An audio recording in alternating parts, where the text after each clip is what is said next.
नमस्कार, आप देख रहे हैं एम न्यूज 24/7 और मैं हूं आपके साथ नलोफर अंसारी। आइए नजर डालते हैं आज की खास खबर पर। कन्नौज मेडिकल कॉलेज का मुख्यमंत्री ने नाम बदला। अब बाबा भीमराव अंबेडकर के नाम से जाना जाएगा कन्नौज मेडिकल कॉलेज। मुख्यमंत्री ने सपा को बताया महापुरुष विरोधी। कहा, अयोध्या में भगवान राम का विरोध करते हैं, कन्नौज में बाबा साहब का विरोध करते हैं। इनका अपने परिवार के बाहर कोई नहीं दिखाई देता।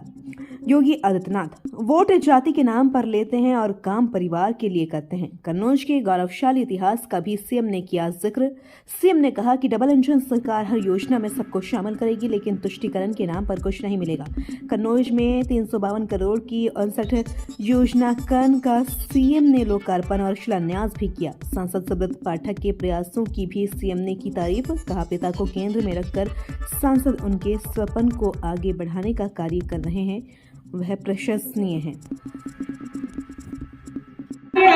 मिशन ज्योति कुशवाहा आपको 40.39 करोड़ रुपए का डेपोजिट देकर सम्मानित किया जाता है। उसके पश्चात उत्तर प्रदेश राज्य ग्रामीण आजीविका मिशन श्रीमती मधु सिंह आपको 7.974 करोड़ रुपए का डेपोजिट देकर RSCIF के तहत सम्मानित किया। शारीरिक दिव्यांगता को लोगों ने, उन ऋषियों ने नकारते हुए अपने दिव्य ज्ञान से पूरे समाज को आलोकित किया है।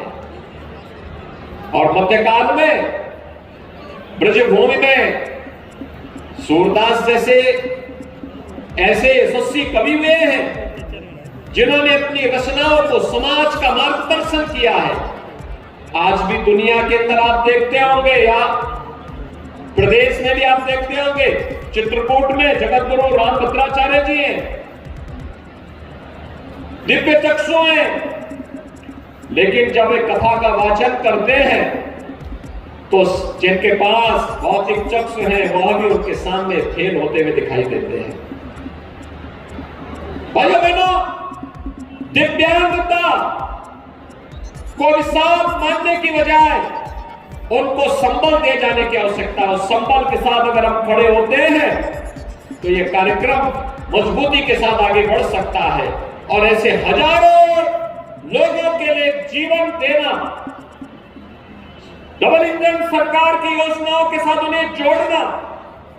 अगर किसी निराश्रित महिला को निराश्रित महिला पेंशन मिल जाती है, किसी निराश्रित बुजुर्ग को वृद्धावस्था पेंशन का लाभ मिल जाता है, अगर किसी दिव्यांगजन को दिव्यांगजन पेंशन के साथ हम जोड़ देते हैं, किसी कुष्ठ रोगी को कुष्ठावस्था पेंशन के साथ जोड़ देते हैं, किसी जरूरतमंद को प्रधानमंत्री आवास योजना या मुख्यमंत्री आवास योजना के साथ जोड़ देते हैं, योजना सरकार की है, माध्यम आप बन रहे हैं, तो स्वाभाविक रूप से कूड़े के भागीदार भी आप बनेंगे, क्योंकि आपने उस व्यक्ति को राह दिखाई है कि इसके माध्यम से इस योजना का लाभ लिया जा सकता है। और भाइयों बहनों, यही तो सरकार की मंशा है कि समाज जब जागरूक होगा, जरूरतमंद तक योजनाओं का लाभ पहुंचेगा। आज केंद्र और राज्य की सरकार इसी दिशा में प्रयास कर रही है, इसी कार्यक्रम को आगे बढ़ा रही है और ये योग्य पिता का योग्य पुत्र अपने उसी दायित्व का निर्वहन करते हुए इस कार्यक्रम को आगे बढ़ाया है। पिता की 5वीं पुण्यतिथि पुत्र के लिए भावुक क्षण भी है, लेकिन साथ साथ जन सेवा का एक व्रत है, एक संकल्प है। उस संकल्प को आगे बढ़ाने का एक अवसर भी है और उन्होंने इस अवसर को हाथों हाथ लेकर के, क्योंकि पुत्र जो कुछ भी प्राप्त करता है माता पिता की साधना से, उनके पुरुषार्थ से उन्हें प्राप्त होता है। और माता पिता के द्वारा जो संकल्प लिया गया, जो परिश्रम किया गया, जो पुरुषार्थ किया गया, जो साधना की गई, उस साधना की परिणति होती है कि पुत्र को एक रास्ता दिखता है, आगे बढ़ने के लिए प्रेरणा प्राप्त होती है और उसी प्रेरणा के पुंज के रूप में उन्होंने अपने पिता को केंद्र में रखकर इस कार्यक्रम को आगे बढ़ाया। आज वो सार्थक होता हुआ दिखाई दिया और उसी सार्थकता को आगे बढ़ाने के लिए आज हम सबको यहाँ पर 5वीं पुण्यतिथि के अवसर पर यहाँ पर आने का अवसर प्राप्त हुआ है। मैं इस अवसर पर स्वर्गीय ओम प्रकाश पाठक जी को विनम्र श्रद्धांजलि अर्पित करता हूं। यहां पर स्टेडियम की मांग भी की गई और मैं तो चाहूंगा, हम तो हर जनपद में एक स्टेडियम देना चाहते हैं, हर विकास खंड स्तर पर मिनी स्टेडियम देना चाहते हैं, हर गांव में खेल का मैदान देना चाहते हैं, हर ब्लॉक स्तर पर यूपी खेलो सेंटर की स्थापना और कोच की नियुक्ति करना चाहते हैं, जिससे प्रधानमंत्री जी के खेलो इंडिया खेलो के अभियान में अपने युवा खिलाड़ियों को हम खेल के प्रति जागरूक बना करके भारत को दुनिया के अंदर एक बार फिर से अपने युवा खिलाड़ियों के माध्यम से भारत की शक्ति और सामर्थ्य का परिचय दुनिया के अंदर दिलवा सके। और उत्तर प्रदेश के अंदर इस प्रकार की व्यवस्था को हम आगे बढ़ाने का कार्य करेंगे। भाइयों बहनों, कन्नौज में भी ये व्यवस्था हम लोग लागू करेंगे और मैं चाहूंगा जितनी जल्दी हो सके अपना प्रस्ताव भेजिए। सरकार इसमें पूरा सहयोग करेगी, कन्नौज के लिए भी सहयोग करेगी, अन्य जनपदों के लिए भी सहयोग करेगी। ऐसे ही अन्य इंफ्रास्ट्रक्चर से जुड़े हुए कार्य, सड़कों के हैं, पुलों के हैं, ITI है, वर्ल्ड क्लास ITI देना चाहते हैं लोग, पॉलिटेक्निक बनाना चाहते हैं, स्किल डेवलपमेंट से जुड़े हुए केंद्र स्थापित करना चाहते हैं, अभ्युदय कोचिंग के माध्यम से अपने युवाओं को किसी भी प्रतियोगी परीक्षाओं की तैयारी करने के लिए वह फिजिकली भी और ऑनलाइन वर्चुअली भी उस व्यवस्था के साथ जुड़ करके परीक्षाओं की प्रतियोगी परीक्षाओं की तैयारी कर सकता है और ये व्यवस्था आगे लागू होगी, लगातार ये आगे बढ़ रही है। ऐसे ही अटल आवासीय विद्यालय की तर्ज पर हर जनपद में एक एक विद्यालय हम लोग खोलने जा रहे हैं। पीएम श्री विद्यालय में मौजूदा विद्यालयों के इंफ्रास्ट्रक्चर को बेहतर बनाने की दिशा में सरकार कार्य कर रही है, जिससे शिक्षा की गुणवत्ता को बढ़ाने में हम सब योगदान दे सके। आज भाइयों बहनों, इसी क्रम में हमें यहां पर कन्नौज में मुझे आने का अवसर प्राप्त हुआ है। मैं इस अवसर पर आप सभी कन्नौज वासियों को इस बात के लिए मैं आश्वस्त करना चाहता हूं कि डबल इंजन की सरकार अपने जनप्रतिनिधियों के साथ इनके माध्यम से जो भी प्रस्ताव हमारे पास आएंगे उन प्रस्तावों को हम आपकी सेवा के लिए समर्पित करके तत्काल उनके लिए अपनी सहमति देंगे और विकास में आपके मार्ग में कोई रोड़ा नहीं अटक पाएगा। वेलफेयर स्कीम का बराबर लाभ बिना भेदभाव के हर तबके को प्राप्त हो पाएगा और यही तो डबल इंजन की सरकार का कार्य है। मकान सबको, शौचालय सबको, राशन कार्ड सबको, आयुष्मान का कार्ड सबको, लेकिन योजना का लाभ तो सबको देंगे, लेकिन तुष्टीकरण किसी का नहीं करेंगे, किसी का नहीं करेंगे। मजबूती के साथ राष्ट्रवाद के इस अभियान को आगे बढ़ाने का कार्य करेंगे। ये विकास की योजनाएं हो, आस्था का सम्मान हो या फिर विरासत को आगे बढ़ाने का क्रम, ये निरंतर आगे बढ़ता रहेगा। मैं आज के इस अवसर पर जब स्वर्गीय शिव प्रकाश पाठक जी की 5वीं पुण्यतिथि के कार्यक्रम में हमें यहाँ आने का अवसर प्राप्त हुआ है। जय जय श्री राम।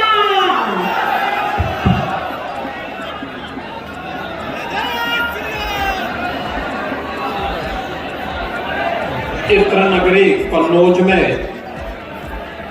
आज के इस कार्यक्रम में मंच पर उपस्थित प्रदेश सरकार में मेरे मंत्रिमंडल के वरिष्ठ सहयोगी जल शक्ति मंत्री श्री स्वतंत्र देव सिंह जी, समाज कल्याण विभाग के मंत्री श्री असीम अरुण जी, लोकप्रिय सांसद श्री सुब्रत पाठक जी, माननीय सांसद अकबरपुर श्री देवेंद्र सिंह भोले जी, माननीय सांसद कुशीनगर श्री विजय दुबे जी, माननीय विधायक श्रीमती अर्चना पांडे जी, कैलाश सिंह राजपूत जी, भारतीय जनता पार्टी के क्षेत्रीय अध्यक्ष श्री प्रकाश पाल जी, जिला अध्यक्ष श्री वीर सिंह भदौरिया जी,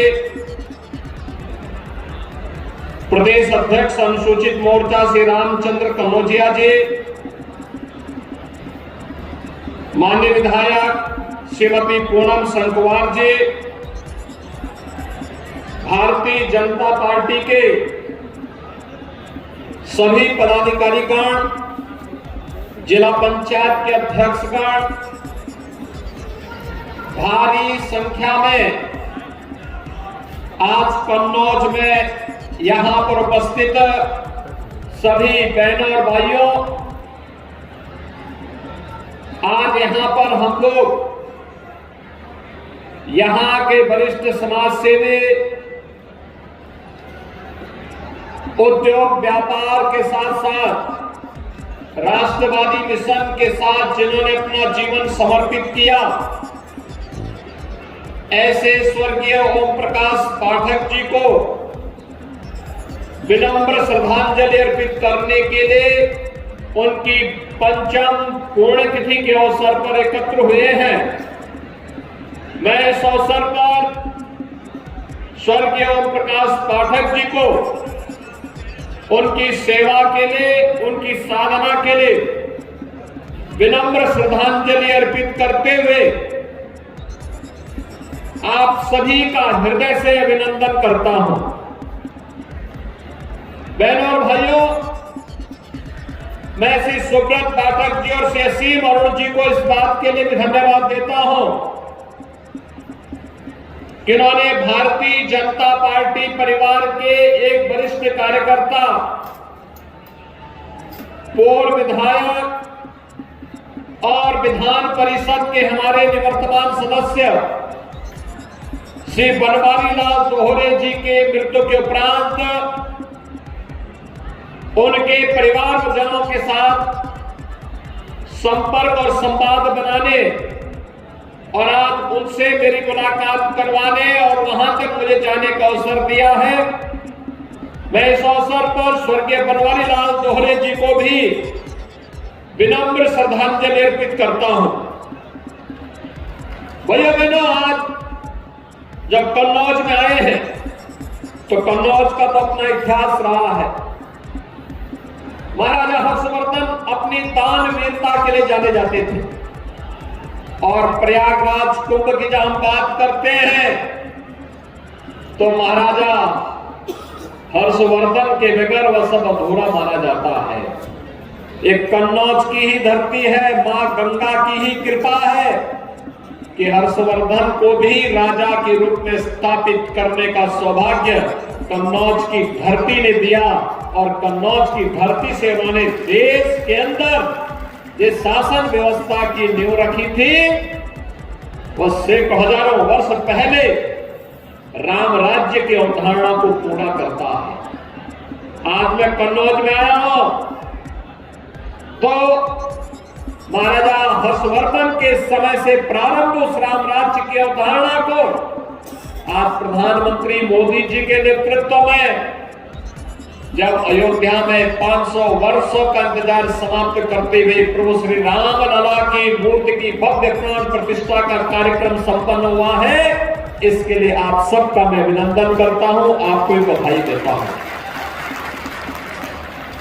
और भाइयों बहनों, मैं आपका आह्वान करता हूं, अभी लोकसभा चुनाव को घोषणा होने में लगभग 1 माह होगा।